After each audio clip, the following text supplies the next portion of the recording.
revolution, a time when there's got to be a change. People in power have misused it, and now there has to be a change, and a better world has to be built, and the only way it's going to be built is with extreme methods. And I, for one, will join in with anyone, don't care what color you are, as long as you want to change this miserable condition that exists on this earth. Thank you, thank you, thank you.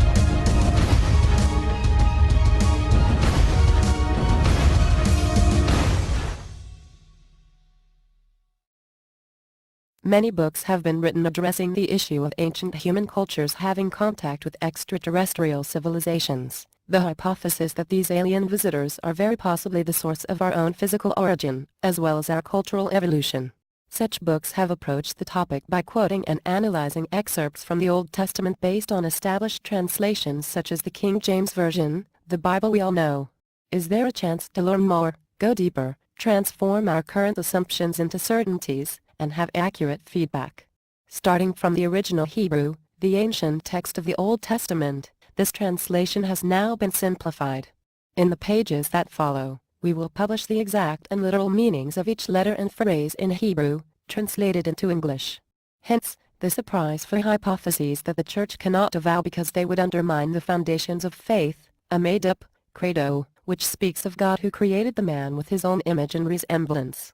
Holy Bible aliens. Those passages that clearly mention the presence of alien life and extraterrestrial intervention are quoted in the original Hebrew language followed by an accurate literal translation, word by word, using a unique and easy-to-follow graphic system that immediately links to the original text.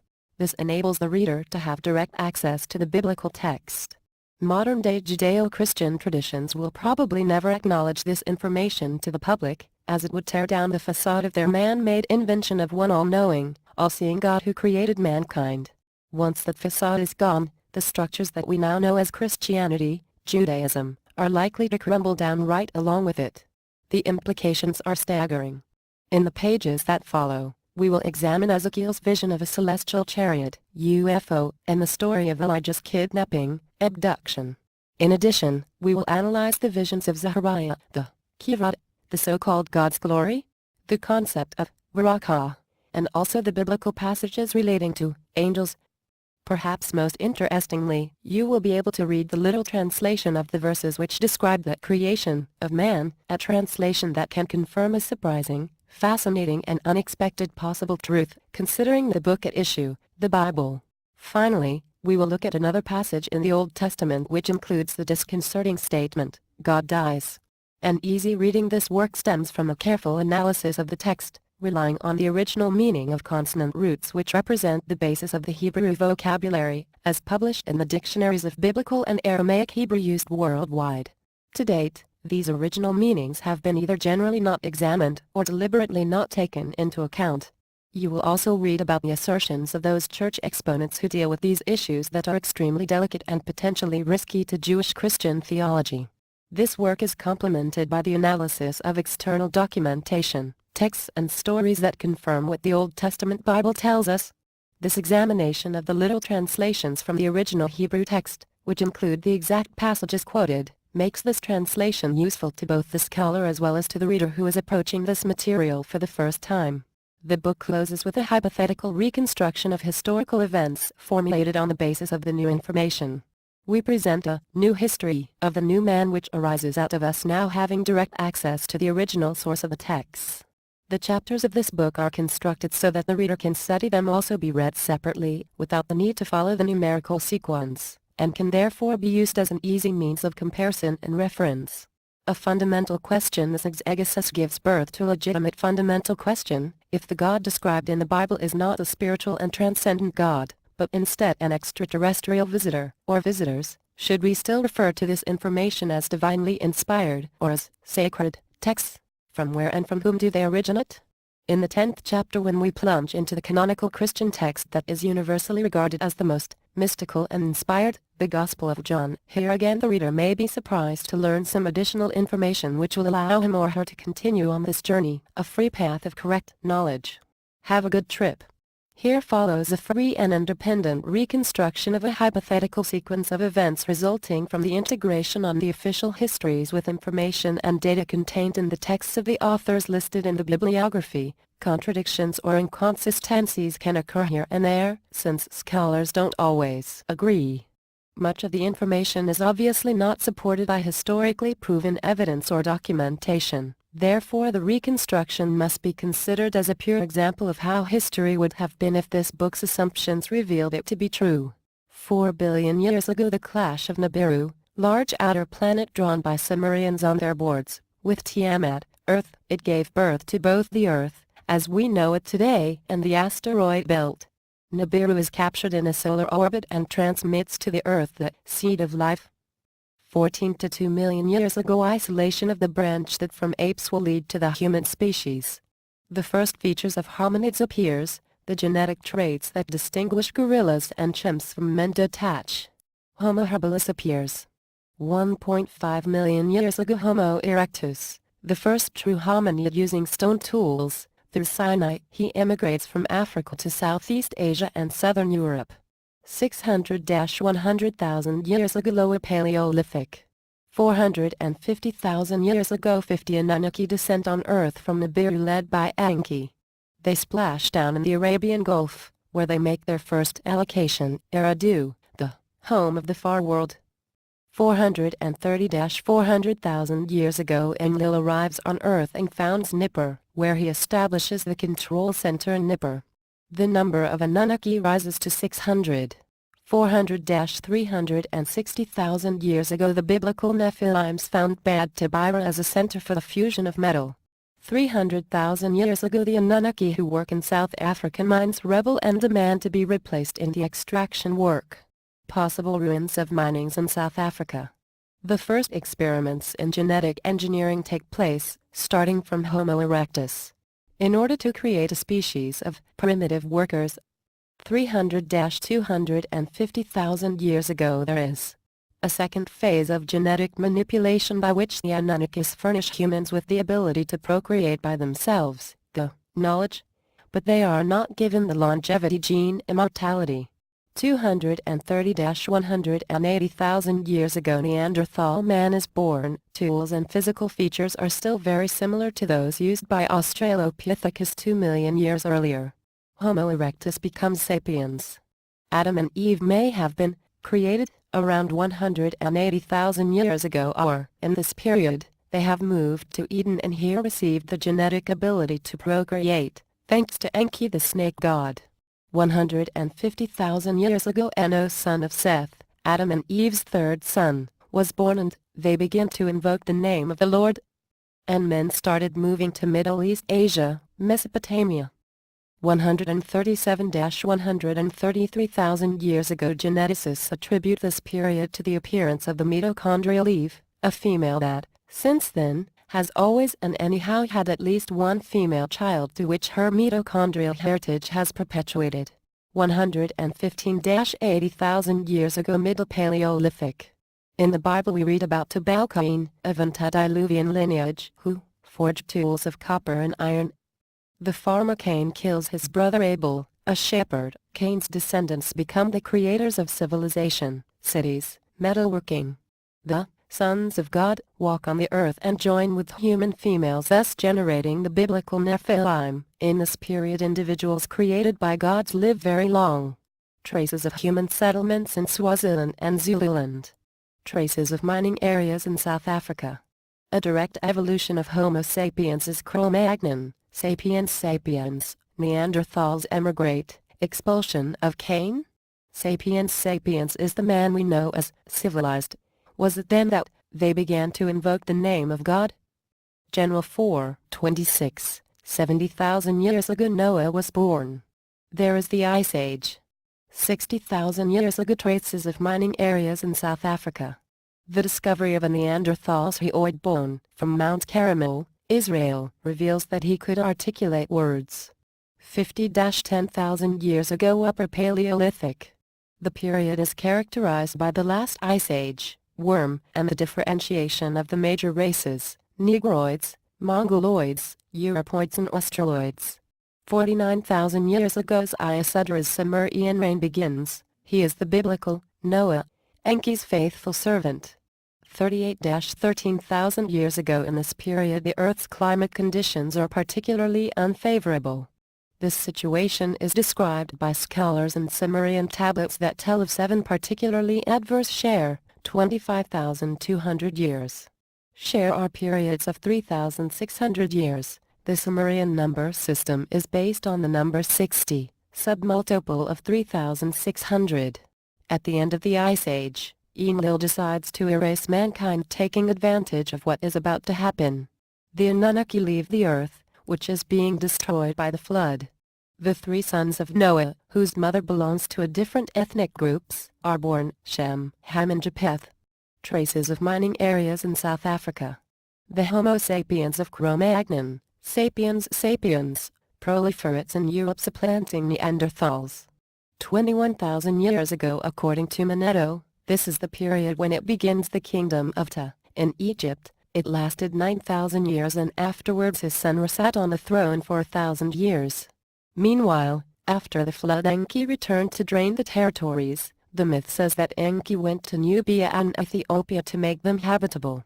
After Ashu reigned for 700 years, Geb for 500, Osiris, Ra's great-grandson, for 450, Seth for 350 and Horus for 300. Then follows about 3 centuries of confusion, interrupted by the historical dynasties of king pharaohs.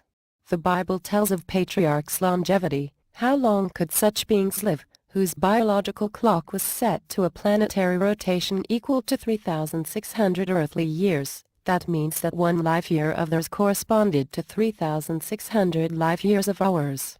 13,000 years ago Homo sapiens spread throughout the entire planet. 12,000 years ago end of the last glaciation. During the flood about 11,000 BC, Enlil wants to destroy humanity, but Enki succeeds in saving his protege. He warns Ziusudra/Noah and makes him build a vessel capable of withstanding the water.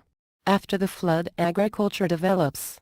11,000 years ago after the flood the Anunnaki decided to split the territory into 4 regions, 3 of which are assigned to men: Egypt, Mesopotamia and Indus.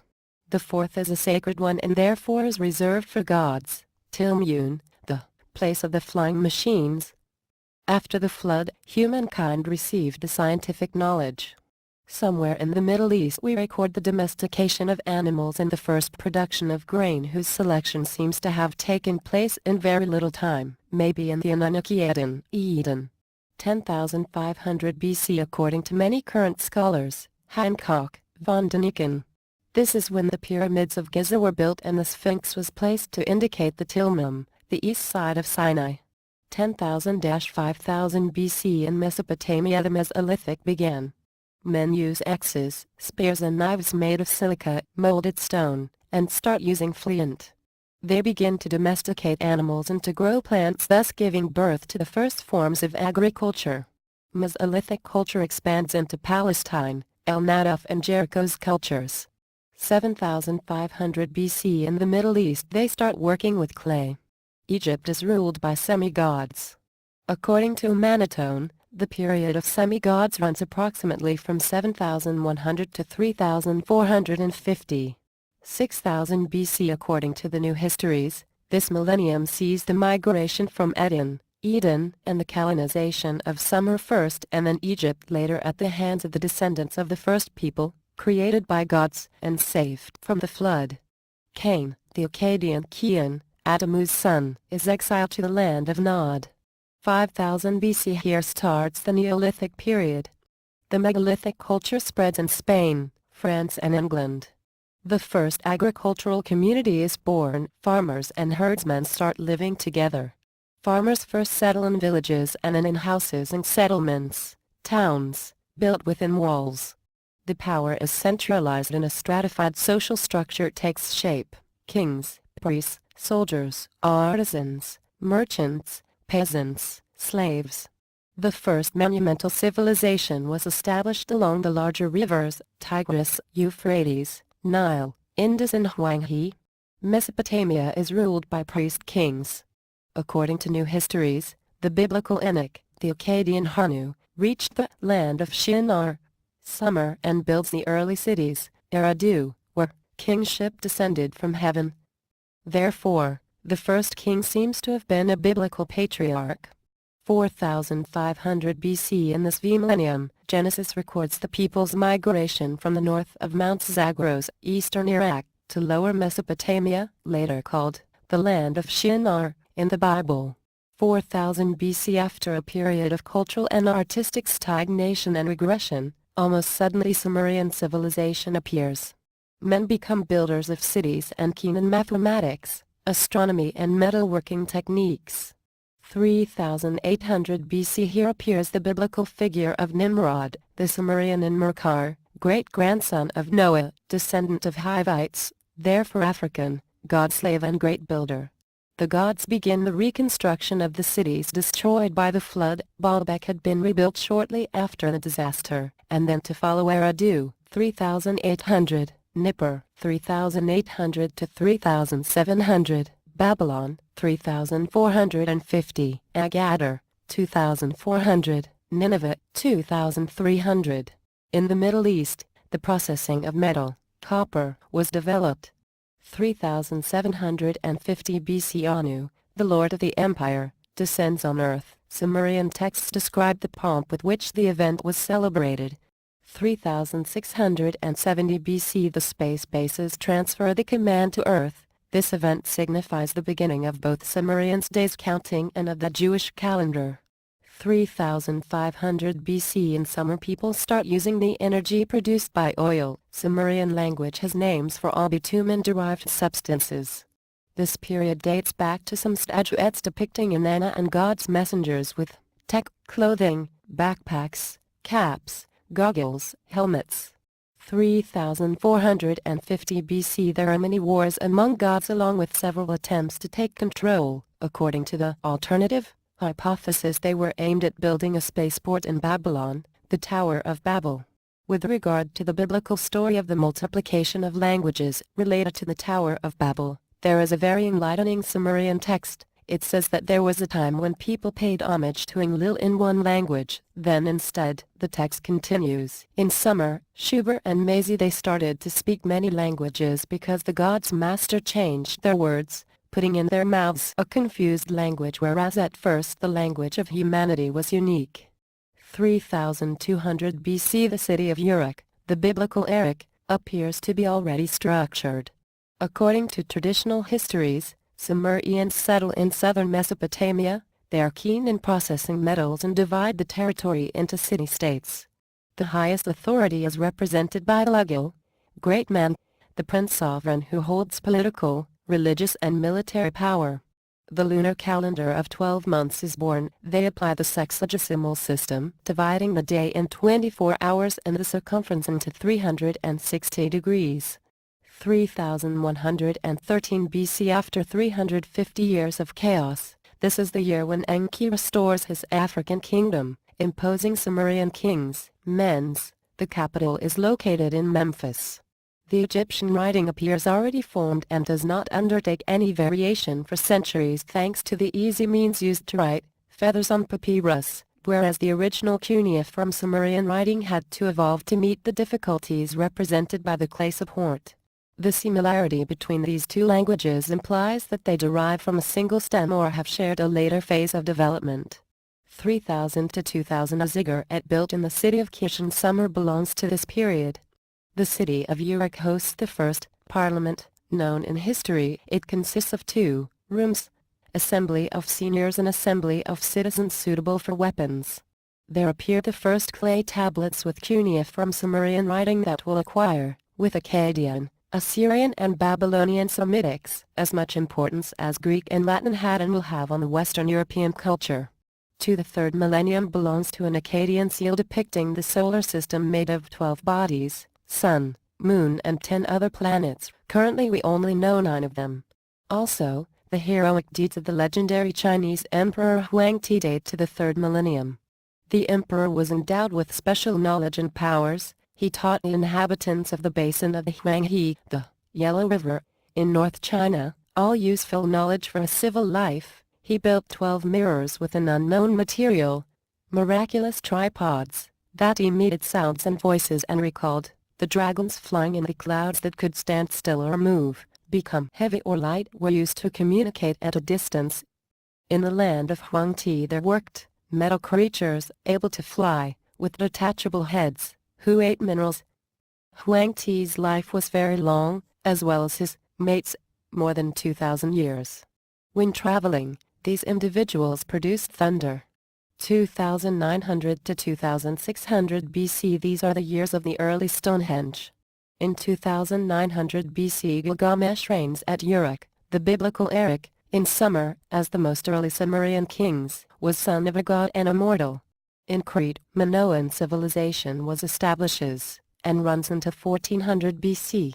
At Lagash, summer, Sargon is the first member of Ensi's dynasty, Ensi, righteous master, local governor, that will last for about 650 years.